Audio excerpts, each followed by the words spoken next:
Creativity, Inc., Overcoming the Unseen Forces That Stand in the Way of True Inspiration, is a vibrant, insightful exploration into the art and science of leading creativity, written by Pixar Animation Studios co-founder Ed Catmull and Amy Wallace. The book reveals the unique philosophies, stories, and leadership techniques that powered Pixar to become an icon of creative excellence. Catmull draws from personal experiences and candid company moments to give practical advice for cultivating environments where originality thrives and obstacles are conquered. Chapter 1: Animated Beginnings. Young Ed Catmull is fascinated by both animation and computer science, two fields that rarely overlapped in the 1960s, setting him on an unconventional career path. Determined to merge creativity and technology, Catmull embarks on pioneering experiments in computer graphics at the University of Utah, driven by a dream to make animated films.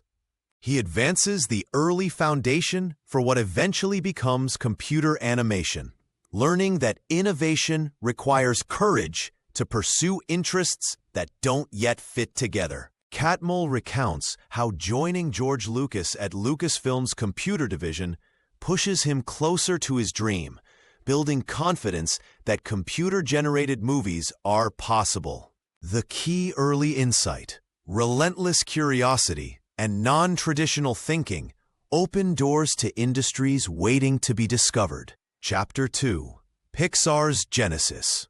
The story takes a pivotal turn when Steve Jobs purchases Lucasfilm's computer graphics group, launching it as Pixar. Jobs' blend of faith and risk-taking provides Pixar with a lifeline during its precarious early years, when profitability remained a dream.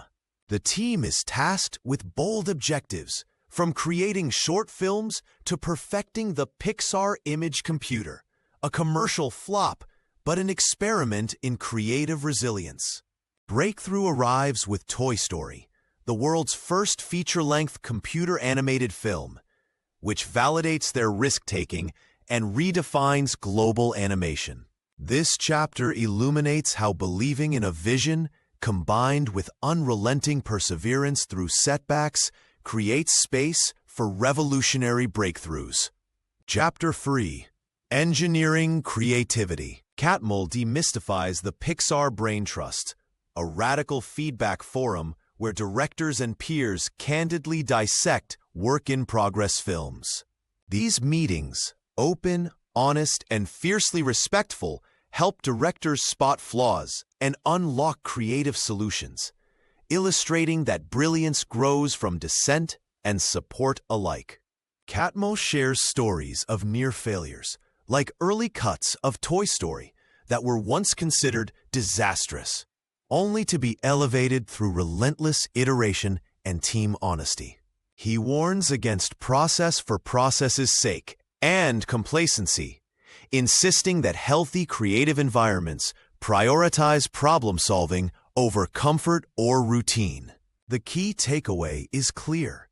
Candor is the engine of creative achievement, and safety to speak honestly, even about failure, fosters true originality. Chapter 4: Vulnerability and Growth.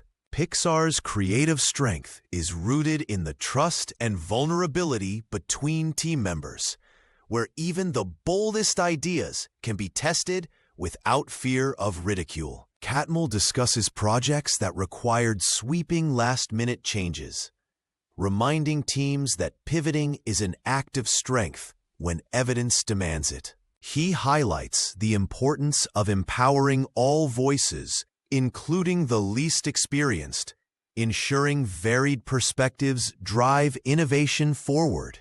Through the story of a bug's life and the reinvention required for Toy Story 2, Catmull reveals how humility at every level is essential to weather creative storms. A central lesson: growth is only possible where creative risk is safe to take, and where failure is met with learning instead of blame. Chapter 5: reflection, and resilience.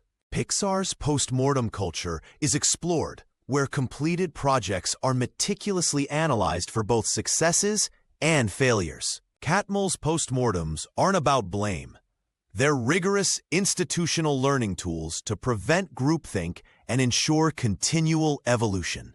Through stories like the near collapse of Toy Story 2 and Pixar's hurdles in scaling up its workforce, Catmull shares how setbacks can spark new solutions and tighter collaboration.